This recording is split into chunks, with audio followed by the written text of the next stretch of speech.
Bye-bye. Assalamu alaikum wa rahmatullah.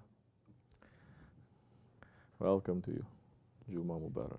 Auzubillahi minash shaitanir rajim. Bismillahir rahmanir rahim. We're running away from Shaytan into the protection of Allah subhanahu wa ta'ala. And the protection of Allah subhanahu wa ta'ala is not as you think or what your opinion is. It is according to what Allah thinks. And Allah has sent prophets to show us the way, what He thinks. He is not revealing to people individually what He thinks too. Everyone thinking that they have become prophets now. They speak directly from Allah. No. Protocol is Allah subhanahu wa ta'ala has sent prophets to speak on His behalf. And when those prophets, they pass, they have inheritors who speak on their behalf. Otherwise, being on the Siratul Mustaqim, you may deviate. Because you start making stuff up. You start making things up. You start having opinions. Your opinions are according to your age, to your emotions, to your experience, to whether you're hungry or you're not hungry that day, isn't it? Those who have real opinions about Islam, about religion, about spirituality, they're not going to be affected by hunger, by emotions. They're not going to be affected whether they're rich or they're poor. They are already not people of this world. They are people of Akhirat. So they may speak from the Akhirat language. They may speak from the Akhirat knowledge and the Akhirat wisdom. You understand? So, we're running away from Shaytan and Shaytanic characteristics, from people outside and from our own inside Shaytanic characteristics, and running to the protection of Allah, His Prophet, and His friends. This is, in essence, what Islam is, and this is simple, in essence, what tariqat is.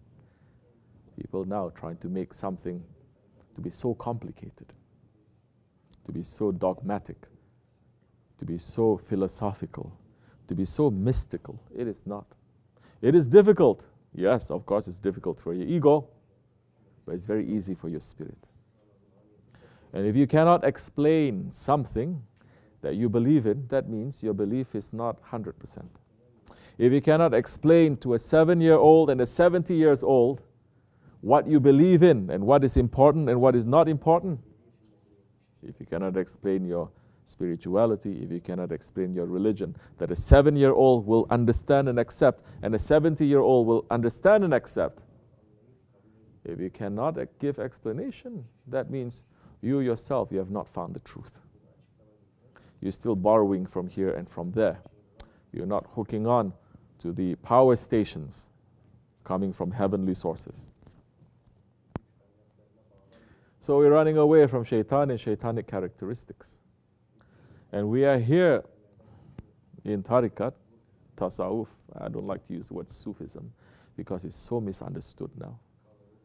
Sufi has become just like a game. Goofy Sufi. It's just about visions and about love without understanding what that love, which is sacrifice, and just feel good.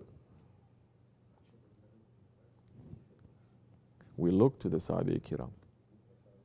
No matter how much that one knows, for example, Hazrat Rumi and his writings, or Hazrat Ibn Arabi and his writings, it's still their own opinion, because who are their role models? Hazrat Rumi and Hazrat Ibn Arabi. I'm representing two big awliya Allah, two big sultan, king-size saints. One, people understanding it to be the path of love, not the path of Shariat. Love is enough. And the other one, mystical wisdom and secret knowledges. Who are their role models? The Sahaba Kiram, the Holy Prophet ﷺ. So we are here because we have woken up a little bit. Not by ourselves. But because maybe somewhere, somehow in our lineage, our ancestors, they open their hands and they pray for us, for the future generations. That is also the sunnah of all prophets. They pray for the future generations. And because of their prayer, and because Allah has, through His friends, awliya Allah, they have touched us a little bit for us to go through life and certain experiences, to wake up, to pull ourselves away from this dunya, and to sit and to think, where am I from? Where am I going to? What am I doing here? Because they make us to wake up a little bit, not because of our own efforts again. So we are looking for a shaykh. We found a shaykh. And we're in association with that shaykh, who is a representative of the Holy Prophet ﷺ, and his waris, his inheritor. Wakil and waris, use the proper words. His representative and his inheritor. You understand? We're found. And now we're in association with him, which is what a sohbet is. Tarikatana sohbet fil khayri min jamiyat. Our tariqat is based on association. So now we are in association.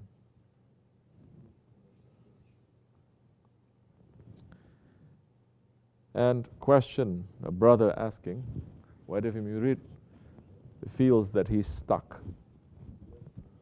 Is stuck from making a progress? It is a very good question, because a lot of people, they come to me to ask for prayers because they are stuck in the dunya. They're stuck with their work, or they're stuck with their car, or they're stuck with their husbands, or they're stuck with their wives, or their children, all just dunya stuff. But they're not really coming to say, I'm stuck with my spirituality. I'm stuck being a murid. I don't feel that I'm making any progress. And the sohbet, majority of the time, it's to help you. 100% of the time is to help you for the akhirat. Even if the sohbet is relating something about the dunya is to help you to go to the other side, akhirat. Not to be stuck in the dunya for dunya's sake. So you're a murid and you feel that you're being stuck. I'm not going to give you an easy answer. I'm going to say to you, tell me where you are stuck. And if you cannot give an answer that is very clear and very direct and very simple, that means you're still stuck with complications. You're still being confused inside your head. Because you should know where you're being stuck. Correct? Okay. And if you can identify really where you are being stuck, and usually if you're a murid, and especially if you're living in the dargah, is it a big mystery that you are stuck? Really? Right? Because those especially living in the dargah, this is not to exclude people not living in the dargah, but those who are living in the dargah, what is the most important thing for us? Say again. Hizmat. Service. The most important thing for the Sahaba Kiram was what? Hizmat. Their service to the Prophet ﷺ.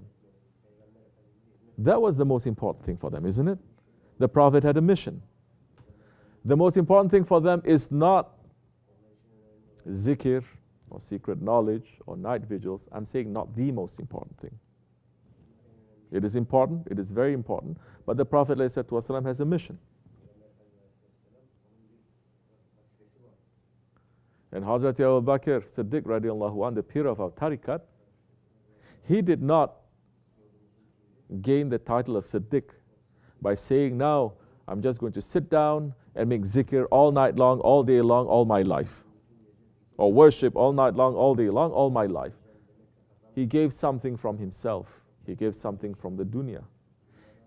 Didn't he? He served the Prophet according to his station. He was one of the most influential, one of the most richest, one of the most powerful men in Mecca.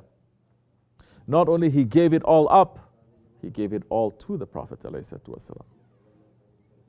Correct? So it is hizmat.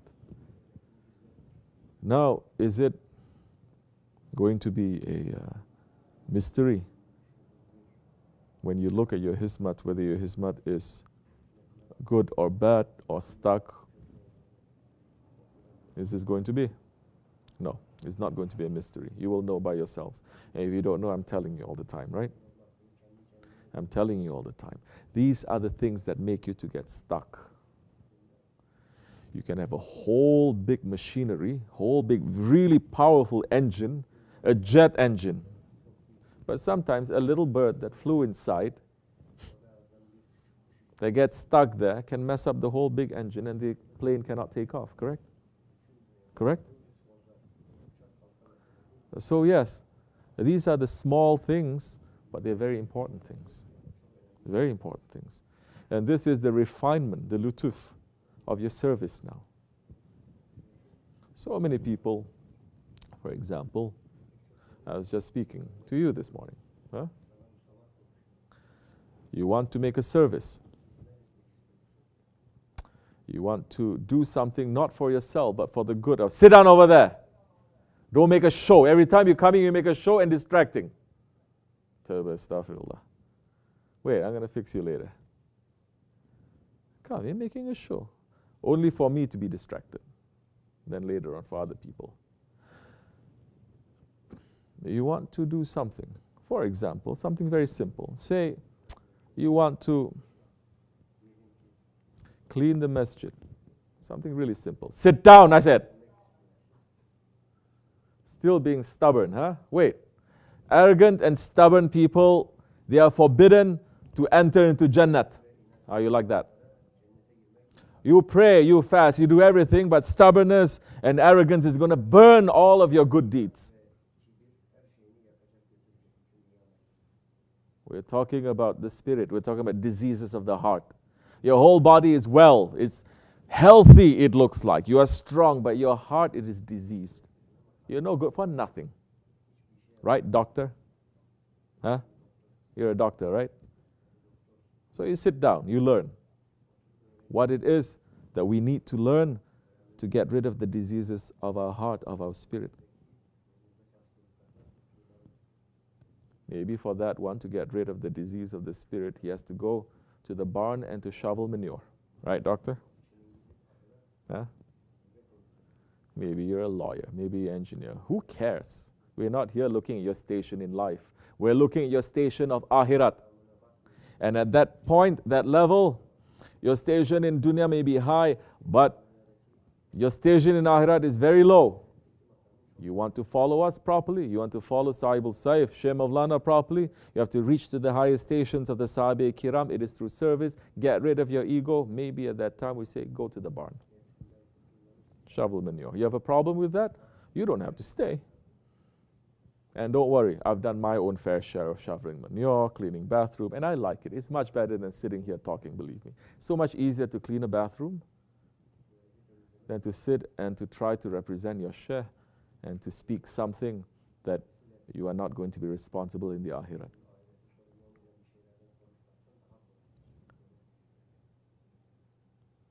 So now, the diseases of the heart. Person has good intention. He wants to serve. He wants to clean the masjid. We're talking about the lutuf, the subtlety of service now. Huh? He wants to clean the masjid, so he takes a vacuum cleaner and he cleans it. Vacuum cleaner, he sees, is lying around. But subtlety means you're going to be very careful about every single detail. That's what it means. You have to be very careful about every single detail. Because Allah is Latif. Allah is very careful about every single detail. Don't you see the petals in a flower, how carefully they are placed? It's not chaos. You see the feathers of a bird, it doesn't matter if it is a sparrow or a peacock. You look at how the feathers, they are put together so beautifully, so carefully. Allah subhanahu wa ta'ala. So you want to be a spiritual? You be careful. You watch everyone's rights. Person takes the vacuum cleaner and starts vacuuming. But maybe the vacuum cleaner over there belongs to someone, not really the dargah. Right? And maybe it belongs to someone that doesn't like his things to be touched. Putting his name there. Don't touch. It's mine. Whatever reason. And he used it like this or like that. Maybe the person who has the good intentions, he broke the machine. Sounds familiar? Happens all the time in the dargah. Unusual place, the dargah. Because the dargah, if you start to do service, first that's going to show are your intentions, not your skills. First, your intention. We have professional chefs coming here and they burn the rice. Because the dargah is not a social club, it's not an empty space, it's not a resort, it's not a retreat center. It is the threshold to the divine court of Allah. That is what a dargah is. And if you're the threshold means before you reach the divine court, they have to teach you the protocol, isn't it? Before you enter into, say, to see the mayor or to see the president, you're going to be briefed what you should be wearing, where you should stand, what you should speak, where you should touch or you shouldn't touch, look or you shouldn't look. You see, when you get rid of kingship in Islam, people lose everything about protocol, everything about wisdom. But they're hiding it because even this so-called democracy, hypocrisy, there is very strict protocol too. You're not even supposed to touch the president if you see him. You're invited, you're in the guest list. You have to go through so much security clearance, by the way. It's not like anyone can go. And once you are there, you cannot even touch him. If you touch him, what happens then? You're going to get his bodyguards pouncing on you or shooting you because you're a... So now, a dargah is a threshold that the sheikhs, they will train you how to conduct yourself in the presence of Allah. Do you understand?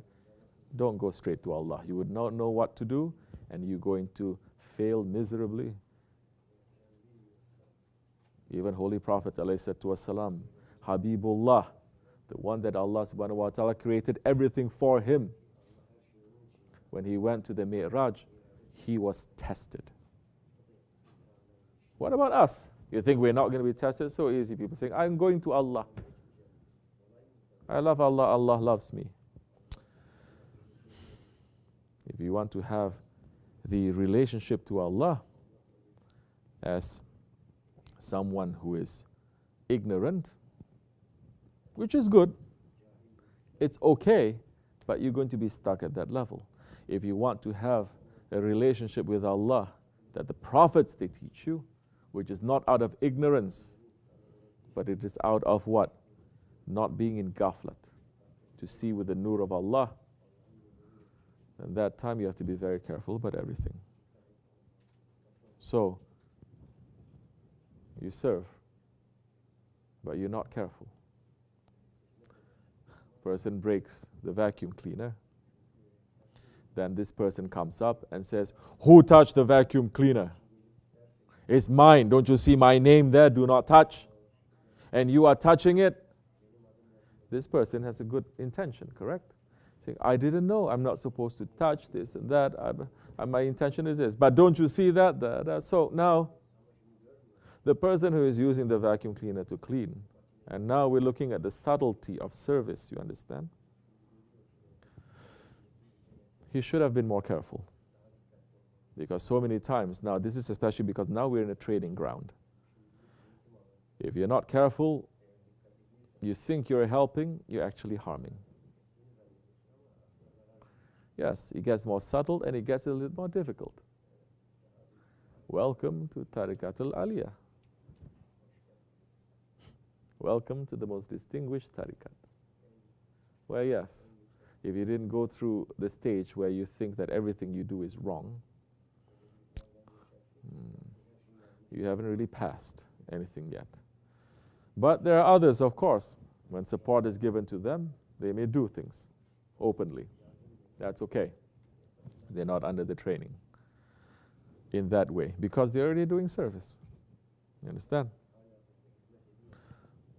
So now you look at your service if you are here. How you are succeeding and how you are failing. If you feel that I'm failing in this and I've always been reminded in this, and what is the problem? What is this? You start doing that, you start helping, because believe me, I've seen Shaykh Effendi. He used to get so upset with people that are so stubborn and arrogant. But the minute I see that person starts to change just a little bit, his heart softens. It's not to say his heart was hard on that one. No, his heart is always soft. But he is a teacher. Like the prophets, sometimes they have to be Jalal. Sometimes they have to be Jamal. It is not just one thing, drunk station of just love and hippie kind of thing that this Sufism is. I'm listening to one Sufi Sheikh, supposedly, Sohbet, saying, oh, it's talking like very hippie kind, you know. And saying things, just sharing. We don't know where is the beginning, where is the end. He's just talking blah, blah, blah, blah, blah. Love and this and this. And look at Rumi saying this and this and this. And oh, I don't want to lecture anyone, he's saying. I don't want to tell you what to do. I don't want to offend anyone because I'm full of love. So which prophet you follow there? It's like this. Which prophet? From Hazrat Adam alayhi salam to Hazrat Muhammad alayhi salam, which prophet you're following? You're just following your own opinion now, your own idea of what Hazrat Rumi is. Love. Love is sacrifice, love is this and love is that. But just talk. Because Hazrat Rumi, he took out his sword too. And he was also a Ghazi. He wasn't just talking about love. He pulled his sword and he fought against the unbelievers, protecting Shams. They don't like that part because it doesn't fit to their idea. They're trying to make Islam, Sufism into a Christian religion. It's all filled with love and forgiveness and everything. Yes, it is important in Islam, but you forgot about the other parts. And if it is true, in 1400 years, in 124,000 prophets, pick your prophet that is saying just that. Oh, Isa alayhi salam, he is just pure love and pure sacrifice. Really? That is your best defense? You haven't heard the news? You didn't get the memo? He's going to come back with a sword. He's coming back with a sword to be with Hazrat Mahdi alayhi salam and to finish the unbelief, to destroy the cross. The symbol there is to destroy unbelief, shirk, to destroy the swine, meaning anything that is unlawful, and the usurers, and to establish the Shariat of the Prophet ﷺ. So now find where you are stuck. Fix that. It may be as simple as, I need to wake up earlier. It may be as simple as that. It may be as simple as, I shouldn't be sleeping past the certain time that the Shaykh says I have to get up. It may be as simple as, I shouldn't be sleeping during Sohbet or Zikr. It may be as simple as, Hoja is saying, I need to clean this refrigerator. Let me not let him, at least for 1 week, to look into the refrigerator to yell at me. Maybe as simple as that. Believe me, it is as simple as that. And then what happens? When they see that, they get pretty happy. They say there's a miracle, someone is listening to us. But the one who's listening to a shaykh, he must run to do the work of his shaykh. That time, so much support comes to that one. Yes, that time, not too many things that you need to do. Your shaykh will pray for you because you're already serving. Inshallah Rahman, we may become better servants to our shaykh, better servants to the Prophet ﷺ, better servants to Allah subhanahu wa ta'ala. If you don't know how to serve your shaykh or the Prophet, you cannot know how to serve Allah. Impossible. It'll just be according to your own opinions. We're not interested in opinions, we're interested in what? Haqq, certainty. And the only truth and certainty is the truth and certainty of the Prophets and the friends of Allah. Amin Allahu Tawfiq, Al-Fatiha. Amin. Assalamu alaikum wa rahmatullah. Tamam. Any questions? Ask. Bismillahirrahmanirrahim. Recently, a pastor wrote an article in a popular Christian evangelicals website calling for all Christians to commit What? Popular what? Christian evangelical website. Okay. Calling for all Christians to commit genocide against Muslims in this country if we did not convert or deport. Of course, most Christians do not agree with this sentiment, but many are beginning to develop a hate for the religion. We can see this in the news and the language of many politicians and people in this country, and it's getting worse. Hate crimes are on the rise. How should we combat this bigotry? Do you believe it will get to a point where there is no hope and we should leave? We can say Islam is not violent all we want, but all we have to do is turn the local TV station and they have proof of refute our claim. Is this a lost cause? The weapons of mass destruction, it wasn't invented by the Muslims. It was invented by the Christians. And the weapons of mass destruction have been used not by the Muslims, but by the Christians. So you want images of violence? There's violence in every religion. Not violence in every religion. Violence of people who belong to religion and they twist that religion according to their own egoistic interpretation, definitely. People who don't know how to differentiate, they're not normal up here anyway. Leave them. They're not intelligent. Leave them. People who are not intelligent that way, they don't have full capacity of their mind. Today they'll be okay with you. Next day they may just take the gun and shoot you. Why you want to be around them? So you want to pick and choose. TV stations are picking and choosing. Saying that this is belong to, and they want us now, always the Muslims saying, no. Those are the bad ones. We're the good ones. Always to be apologized. I'm not going to apologize. You still don't know the difference between the baby and the bathwater, and you want to throw them both out? Go ahead. Who cares? I'm not here to explain myself. Things are already clear. You cannot know. You don't want to know, something is wrong with you. Muslims for 1400 years have never blamed Judaism or Isa alayhi salam.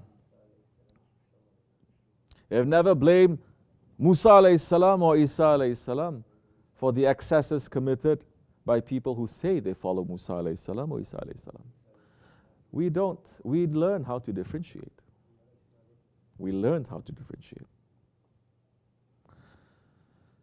So, if others, they cannot differentiate between the pure teachings of the Holy Prophet ﷺ and those who pervert his teachings, then there's something wrong with you. And if the situation gets very difficult, and the situation, trust me, it will get more difficult. Because the days ahead will not get easier, the days ahead will become more sorrowful, darker, and it'll be more dangerous. We're heading, not slowly, we're heading quickly, top speed to Ahir Zaman, to the end of times, to the time of complete confusion, to the time of darkness where Dajjal is going to reign everywhere. So, when things get really difficult, especially in these times, what is the advice of the Prophet ﷺ? Go back to him. Always go back to him.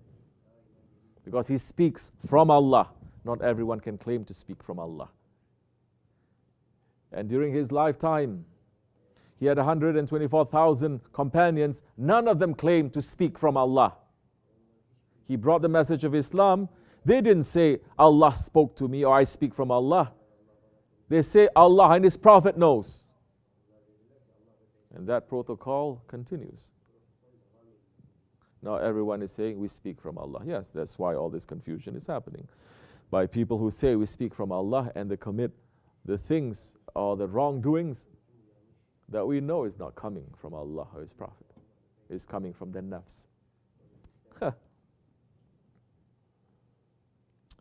So, when things get more worse, what did Holy Prophet ﷺ say? Pull yourself back. Pull yourself back, especially from heavily populated areas, from the cities. Pull yourself back to rural areas, to countrysides. Pull yourself back to safety areas. Live simple lifestyle. Surround yourself with the little knowledge that you have. Don't go around looking for more knowledge because it only brings more confusion to you. Live with the little knowledge that you have and wait for Hazrat Mahdi alayhi salam to appear. Because the huge problem that the world is facing now cannot be solved, can never be solved, unless a big help comes.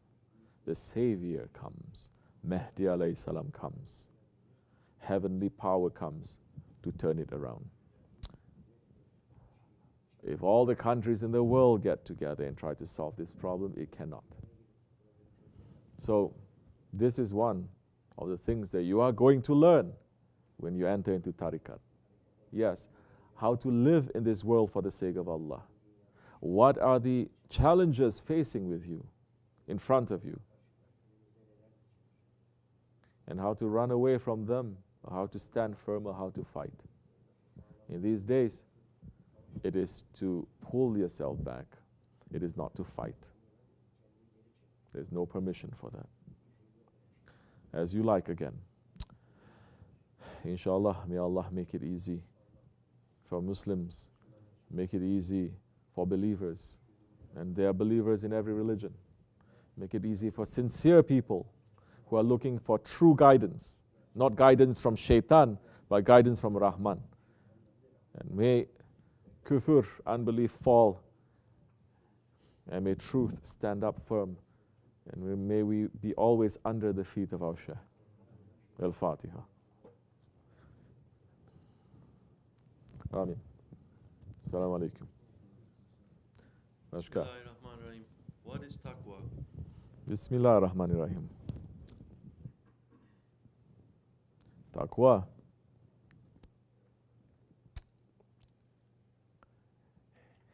It is to believe and to experience that Allah is always with you.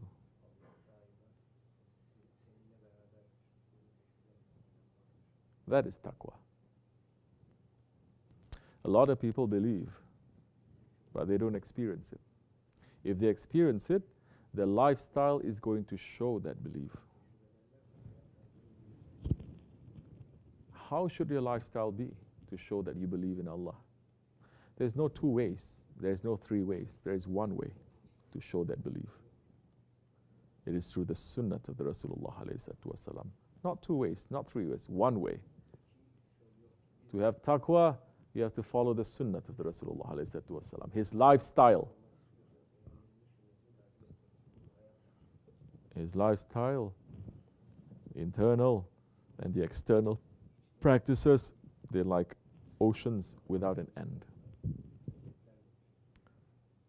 That is the reason we're following sheikhs, to have taqwa, to believe properly and to experience that belief. Allah subhanahu wa ta'ala is saying, obey Allah, obey your Prophet, and obey your rightly guided leaders. We are under the rightly guided leader, alhamdulillah. The Shaykh Mawlana Muhammad Nasir Qadr, may Allah raise his station higher, that he has appointed our Shaykh over us. Sahibul Saif, Shaykh Kabisi Rabbani, is teaching the jewels from Shaykh Mawlana, the pure teachings of Shaykh Mawlana. And he is our rightly guided leader, who will bring us to the presence of the Prophet ﷺ, who will bring us to the presence of Allah subhanahu wa ta'ala. So many people misunderstand now. They say, you are in a dargah, you are following a shaykh. All you talk about is your shaykh. You're not even speaking about the Prophet anymore. You're not even speaking about Allah anymore. Shaykh, shaykh, shaykh, shaykh, shaykh. You're starting to worship your shaykh. Then you completely miss the point. Because we look at our shaykh, and his life was complete sacrifice to the way of the Prophet ﷺ. And his life has been sacrificed for the sake of Allah subhanahu wa ta'ala. And that Shaykh, our Shaykh, Sahibul Saif, is teaching us how to follow the lifestyle of the Prophet properly. And when we look at our Shaykh now, he is pointing to the way of the Prophet. And the Prophet is pointing to the way of Allah in its proper guidance, in its proper golden chain, not through any detour, not through any misguidance, not through any twisted notions of what Allah and His Prophet is. So many people have twisted notions of what Allah and His Prophet is. Correct? And if you are here now because of the extreme, first what? Fana fi Shaykh, fana fi Rasul, fana fi Allah. You have to go through step by step. And how heavy is the presence of our Shaykh now in our lives? Especially in the dargah, that you start doing things and asking yourself, will Shaykh Effendi like this or not? Because he speaks and he's representing the Prophet ﷺ, representing Allah. Now you're going to say, does he like this or not? I'm doing something. Is it according to what he likes or not? Did he say this before? Now you're starting to what? Put his presence in front of you. You're starting to believe and you're starting to experience his presence. That time, yes, the Sohbet and the teachings will hit your heart, and your heart itself is going to tell you which direction you need to go. Because if your heart is not accepting, 40 prophets can come, but your heart is sealed and they have no permission to open it. You've opened it to our Shaykh, alhamdulillah. He is the most perfect guide for us. And he's teaching us nothing but the love of the Prophet ﷺ, his lifestyle, and how to be a servant of Allah. Now, why shouldn't we be following him? You don't follow him, you're still following someone. You're not following someone, you're following yourself. That's even worse. Because you think you're coming up with something original. Everything you know is from something else. You want to come to your own originality, to your own spirit, because the spirit is original. The ego is the same, spirit is different. You want to go to your own originality, your own origins, to your own purity. That time, find a tabib al-qulub, a doctor of the heart. Find a murshid kamil, the perfect guide that will bring you to your own origins. If the presence of your Shaykh is really strong with you, then that time, What about the Prophet ﷺ, who is Hazir and Nazir, who is omnipresent and is always warning us? Then what about Allah subhanahu wa ta'ala, that is closer to us than our jugular vein? The Shaykh removes the 70,000 veils between us and Allah. And Allah has sent the prophets and the friends of Allah to us for us to remove those veils. So that time, we will slowly understand what taqwa is. Assalamu alaikum wa rahmatullah. Yeah, much is enough. Say. Bismillahirrahmanirrahim. What does being asleep and being awake mean spiritually? Bismillahirrahmanirrahim. It's when you are sleeping, when you are spiritually sleeping, when you're not connecting to Allah and His Prophet. You're not connecting to your Shaykh. You're doing things by yourself. That means you're sleeping. You are awake and you are aware. That means you're aware that Allah is looking at you. You're aware Prophet ﷺ is there. You're aware of your Shaykh. You cannot be sleeping. You are awake. You understand? One is being in heedlessness. That is why heedless, Shaykh Effendi has been stressing that for all these years. Praying 5 times a day, you're making zikr, you're doing so much, but you are heedless. At that time, what? You are not aware of your Shaykh. You are not aware. So you become heedless, and your ego and Sheytan can then kidnap you and detract you. Finish. Now we're coming to the subtlety of what tariqat is. You're praying, you're doing everything, but you are heedless at that time because you are not in connection to your Shaykh, or you decide to use your own opinion, or you're not thinking, you're not making tafakkur, or you're being stubborn for that split second, or you're being lazy for that split second. You are heedless, Shaitan takes over, your ego takes over, you crash and you burn. You're driving a car for 40 years. 40 years you're driving a car. Can you ever sleep at the wheels? Try it. Can you say, I've been driving for 40 years and I don't have to pay attention to the road? In fact, so many people who have so much skills like this and they start challenging, so many swimmers, they have such good skills. So many people, they start challenging now, they fail. Don't challenge. And that one who has all that experience, he's going to become more aware. He's not going to become heedless.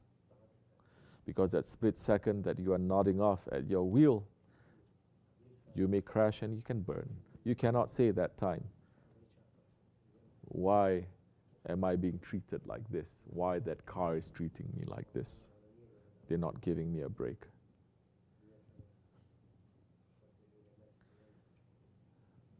We must be aware of the tricks and the traps of our ego. The tricks and the traps of the dunya.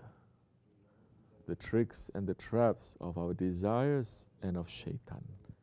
And these tricks and traps come in very, very subtle and very hundreds and thousands of tricks and traps. We must be aware of that.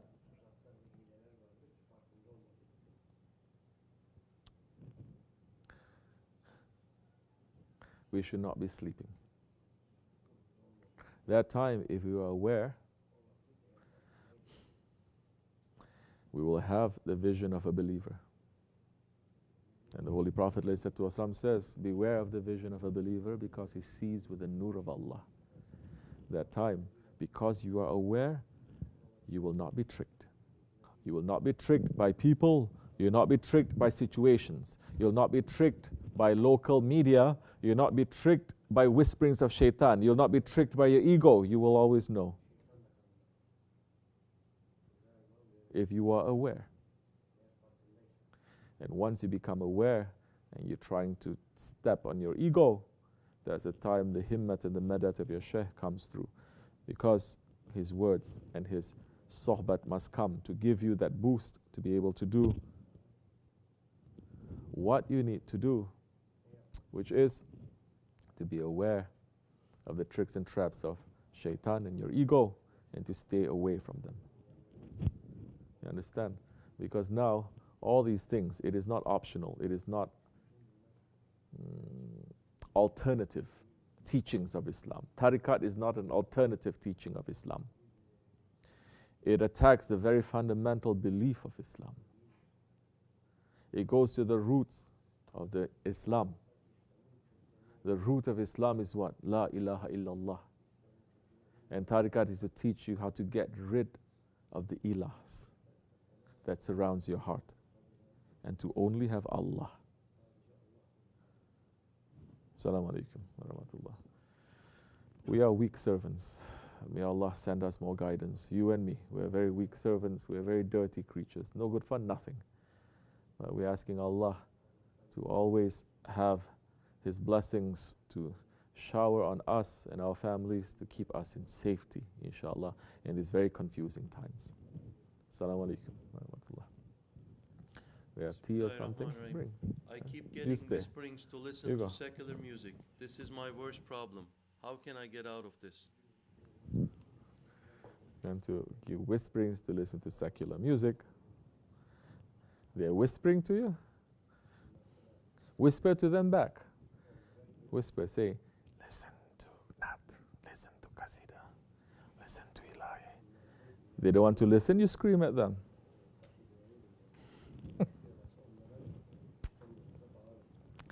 Keep everything balanced too. People who listen to zikr 24 hours too, they're not too normal. They cannot do that. I'm not saying listen to secular music. Ask yourself why you need to listen. What are you taking from it? Where is it bringing you? Are you understanding what it is? You say it is just for my ego to understand. That is wrong. But if you say, I'm listening to the music and I'm trying to understand where the shaitanic influence is coming from and how it affects people. Yeah? And what it makes me feel when I listen to it, is it making me to come closer to understand myself, understand my Lord or not? Those are the things, maybe. That's okay. But keep everything in balance. We live in this life in balance. It has to be. Inshallah. Assalamu alaikum. Say. I'm a murid and some people is telling me that I do not need to make more zikr and worship and to find something better for my life. You can listen to them if you want. Or you can listen to your Shaykh. Or you can listen to his wakil. You can do anything you want, really. But you cannot run away from the responsibility and the consequences of those actions. That you cannot run away. You can do whatever you want, but you cannot choose what the consequences are going to be.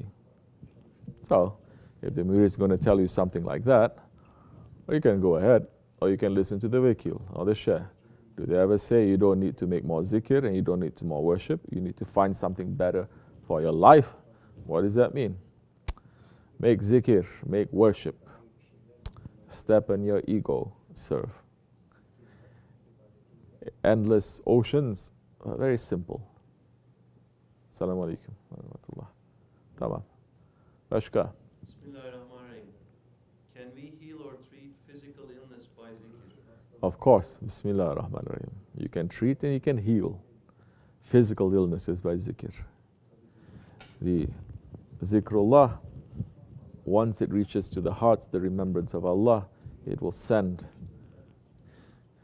the medicine to the rest of the body. Especially in the old days, people who are sick, first thing they do is they ask for a zikr, or they drink zikr water, or they attend a zikr, especially a loud zikr, because it affects us differently from a silent zikr. It's according to the permission that is given. And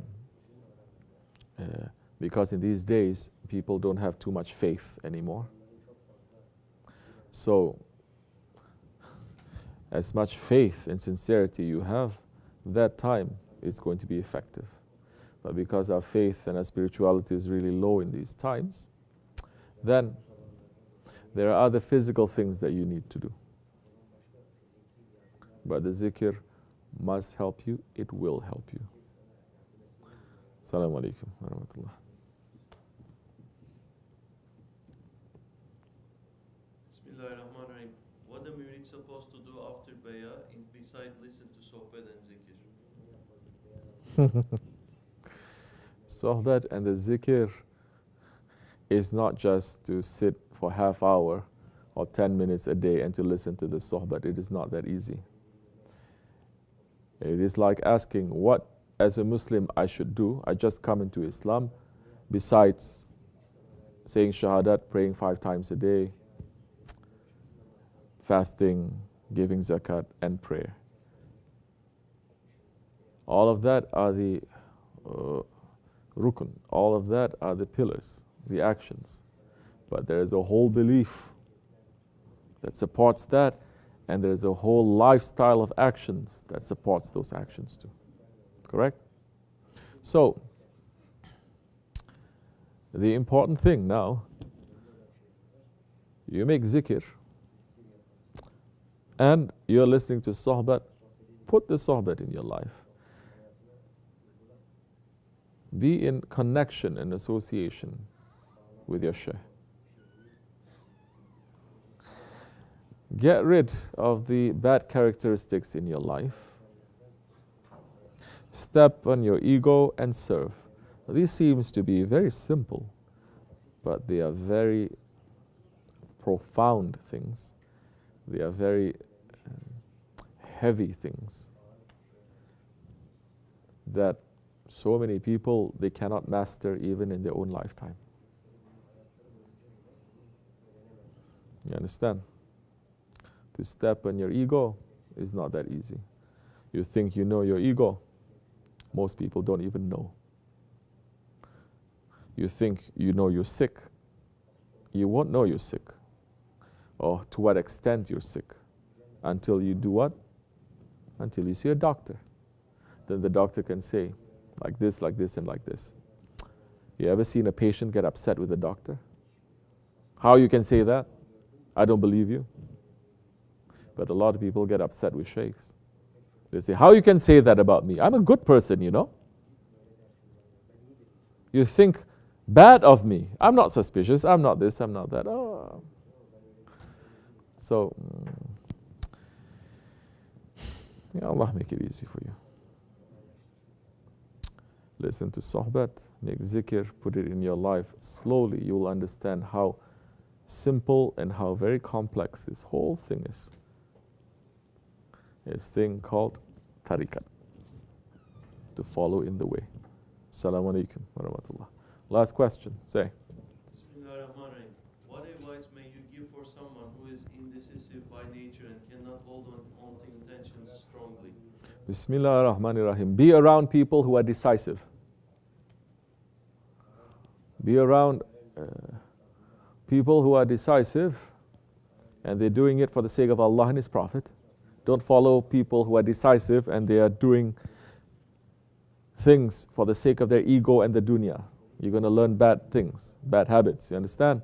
Follow those ones who are Bismillahir Rahmanir Rahim. Astaghfirullah lazim wa atubu ilayh. Yeah. Yeah.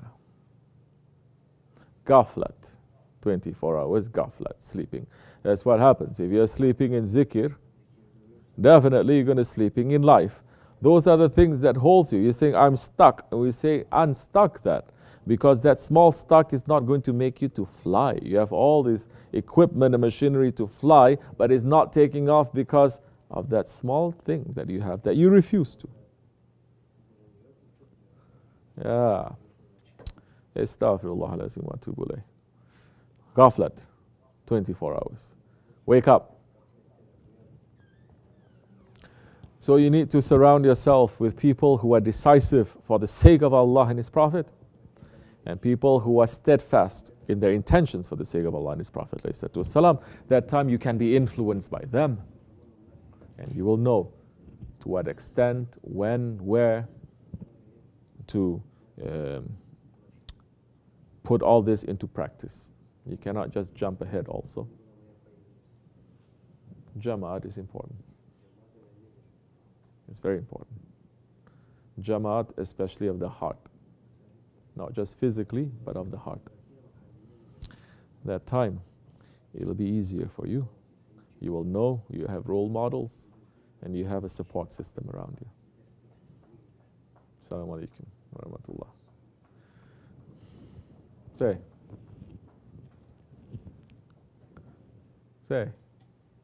Sleeping. So. Bismillahirrahmanirrahim. I cannot remember the Islamic knowledge I read from books or memorize a surah. What should I do? You're trying to be a scholar? Or you're trying to live your life as a servant? You're trying to live your life as a servant. And a servant of Allah is a much higher title than a scholar, because it is the most favorite name of the Prophet ﷺ, Abdullah. Yeah. If you want to be a servant of Allah, then learn those ones who are teaching you servanthood. But that knowledge is not contained in books. That knowledge to be a servant is contained in the person. You understand? Find good servants of Allah and learn from them. The best knowledge is the knowledge that you experience. Holy Prophet ﷺ is saying. And book knowledge, it is stale. And in these days, not only they are stale, but they are poisoned. You need to know basic things. You should run and find someone who can teach you that. Find a Jamaat who can teach you that. Basic things. Then you can start doing other things that is for you as a servant. You cannot memorize a surah. What do you want to be? A servant or a hafiz? Of course, people now, they're going to tell me, look, this person is saying, don't study, don't learn about Islamic knowledge, and don't be a hafiz. If you want to misunderstand me, go ahead. I'm not going to waste my time to even trying to say anything about that. The whole idea is, what is your intention now? You know Fatiha, you know Ikhlas. It's enough, especially in these days. It's enough. Then concentrate on your heart. Get rid of all the wrong characteristics from your heart. Understand your ego. Get rid of the wrong characteristics of your ego. Make your nafs, your ego who is disobedient, to become an obedient ego. These are the things that will save you and put you to higher stations, especially in these times. Once you attend Sohbet, then it will give you with more knowledge that you can imagine, more knowledge that you can understand, more knowledge that you can practice, not to worry. So, not from books. Understand? Somebody asked Hazrat Aisha radiallahu anha, describe the Prophet ﷺ, his character. And what did she say? He is the walking Quran. He is a walking Quran. There are walking Qurans still present in this world. Find them. Take something from them that is for you, not for others. For you. Don't look to what others are given. Don't look to what others have. Look what is for you. That in itself is wisdom in these days. Because the whole world, from the whole political system, economic system, education system, religious system, everything is teaching you nothing but desire. Desire. To awaken your hawa, to want something else, something more. Maybe something that is not for you. They're never teaching you satisfaction. They're teaching you desire. So move away from that. If you cannot find satisfaction, you will not have tranquility. If you don't have tranquility, never wisdom is going to come to you. Never you're going to understand. Always you're going to be the hungry beast who cannot use his mind, his intelligence, or his faith because you are still guided by your desires. Assalamu alaikum wa rahmatullah. Inshallah Rahman, this much should be enough. I will see you Thursday. We have zikr every Thursday. And we have the Sohbet also. We start at 8 o'clock New York time. And that time you may ask some questions and we may go, we may speak. If I know the answer, I will give. I'm not responsible to know an answer to every question that you give me. And I'm sharing what our Shaykh has taught me and you all these years, that he's continuously sending, inshallah Rahman, from beyond the mountain of Kaf. May Allah raise his station higher, may he hold us strong, and may his return be soon. Fatiha. Amin. Assalamu alaikum wa rahmatullahi wa barakatuh. Have a good day.